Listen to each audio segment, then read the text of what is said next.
القرآن قد خصك الرحمن. جزیرۃ العرب میں یہ رواج پایا جاتا تھا کہ جب کوئی شخص وفات پا جاتا تو اس کی بیوہ کی شادی کرنے میں جلدی کی جاتی. ہمارے ہاں تو اب یہ بھی ختم ہو گیا ہے کہ کسی خاندان میں کوئی کنواری نوجوان لڑکی ہے تو اس کی بھی کوئی فکر کرے. ایک وقت تک یہ بہت زیادہ، یعنی کہ فیملیز کے اندر یہ چیز بہت زیادہ تھی کہ اگر کوئی بچی جوان ہے تو سارا خاندان اس کی فکر کرتا تھا. یعنی والدین تو کرتے ہی تھے، پھپھی، خالہ اور دور پار کے بھی رشتے دار، ہر ایک کو فکر ہوتی تھی. لیکن اب تو بعض کیسز میں یہ دیکھا گیا کہ ماں باپ کو بھی فکر نہیں رہی، جو کہ ایک بہت ہی تکلیف دہ بات ہے.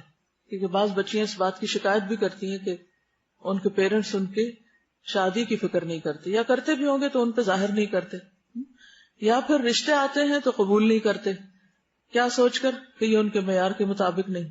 کیونکہ معیار ہم نے بہت ہی اونچے رکھ لیے، کیونکہ محبت دنیا کی بسی دل میں.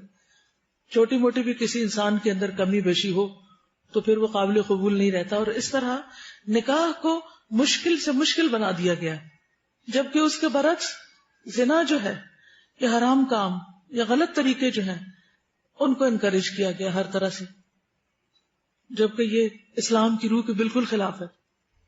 بچیوں کو عام طور پر لڑکوں کے ساتھ کھلم کھلا میل ملاپ کی اجازت ہوتی ہے، اور ان کے ساتھ کام کاج کرنے کی، حجاب کی بھی کوئی خاص پابندی نہیں.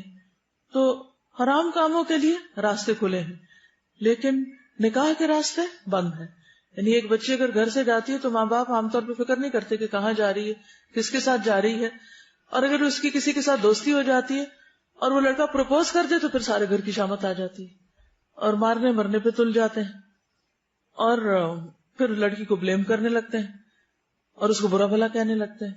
تو پہلے غلطی کس کی کہ آپ نے اتنی کھلی اجازت دی کہ وہ جا کے جس سے چاہے باتیں کرے اور جس سے چاہے دوستی لگائے، اور جب اس نے غلط کام شروع کر ہی دیا تو پھر اب آپ خمیازہ بھگتے اور وہ جیسا بھی ہے اسے قبول کرے. لیکن حرام میں پڑنے سے تو اولاد کو بچائیں، کیونکہ اولاد جب شادی کی عمر کو پہنچ جاتی ہے اور والدین کے پاس کوئی رشتہ آتا ہے جس کے اندر کوئی خاص ایسا عیب نہیں دینی اعتبار سے، اخلاقی اعتبار سے، اور وہ اس کا نکاح نہیں کرتے، تو بچے اگر غلط کام میں ملوث ہو جاتے ہیں تو ماں باپ ذمہ دار ہوں گے. اس کا یہ مطلب نہیں کہ بچوں کو کھلی چھوٹ مل گئی کہ وہ جو جی چاہیں کریں، کیونکہ ہم پہ گناہ نہیں آئے گا، ماں باپ پہ آئے گا. ان پہ بھی آئے گا اور ماں باپ پر بھی آئے گا، کیونکہ حرام تو حرام ہے. ایسی تعویلوں سے حرام کو حلال نہیں کیا جا سکتا. لیکن دیکھنا یہ چاہیے کہ ہم اپنی سوسائٹی اور کلچر کے ان طور طریقوں کو کس طرح درست کریں. اور اس کی ایک بڑی وجہ ہے کہ چھوٹی چھوٹی باتوں پہ بعض اوقات خاندان والے ایک دوسرے سے ناراض ہو بیٹھتے ہیں. اگر کسی نے رشتہ پوچھا اور نہیں کیا تو اس پہ ناراض ہو گئے، اگر کسی کے گھر گئے تو مرضی کے مطابق خاطرداری نہیں ہوئی تو ان سے ناراض ہو گئے.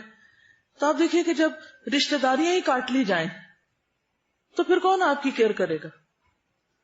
تو اس کے نتیجے میں کیا ہوا کہ لوگ لمبے چوڑے خاندانوں کے باوجود بھی آئسولیٹڈ ہیں اور اکیلے ہیں، اور کوئی ایک دوسرے کو پوچھنے والا نہیں رہا. پھر کہتے ہیں کہ خون سفید ہو گیا. تو یہ سوچنا چاہیے کہ ریڈ سیلز ختم کیوں ہوئے اور اس کا علاج کیا ہے. تو جزیرۃ العرب میں یہ رواج پایا جاتا تھا کہ جب کوئی شخص وفات پا جاتا تو اس کی بیوہ کی شادی کرنے میں جلدی کی جاتی، اور اس کو کوئی مائنڈ نہیں کرتا تھا، اسے برا نہیں سمجھا جاتا تھا.